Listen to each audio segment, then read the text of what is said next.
आम्हाला काय लोकशाहीनं अधिकार नाही दिला? कायद्यानं, संविधानानं, लोकशाही मार्गानं आपण आमरण उपोषण करणं कोणीच रोखू शकत नाही. इंग्रज रोखू शकले नव्हते, कारण ती मान्य आहे सगळ्याला. आम्हाला शांतता मान्य आहे आणि तुम्ही शांततेत करू देत नाहीत म्हणल्यावर मग कसं करायचं? ही कसं? फक्त इंग्रज बरे होते असं सरकार झालं आहे.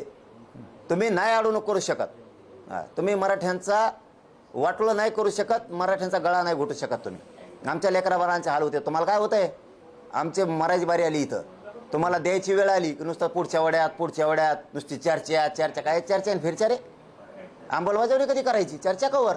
गिरीश महाजन साहेबांनी त्यावेळी सांगितलं होतं आम्हाला, तुमची मागणी मराठा आणि कुणबी एक आहे अशी मागणी जरांगे पाटील, आणि ही मागणी पूर्ण करायची असेल तर त्याला आधार लागतो, त्याशिवाय कायदे पारित नाही होत.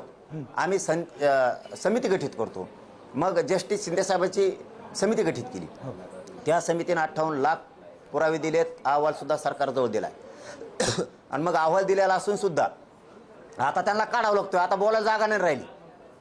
JR काढायला लागतो मराठा आणि कुणबी एकचा, आधार मिळाला. दुसरं, हैदराबादचं गॅझेटियर या सरकारी दस्तऐवजी लागूच करावं लागतो. बॉम्बे गव्हर्नमेंटचं गॅझेटियर लागूच करावं लागतं.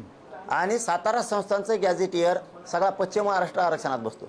यांना द्यावाच लागतंय आणि याला द्यायचं नाही आहे म्हणून आता काहीतरी नाटक करायचं. आता बोलायला जागा नाही, वेळ मानवतात दिला. आता तुम्हाला जानेवारी महिन्यात बहुतेक मागं पुढं होईल.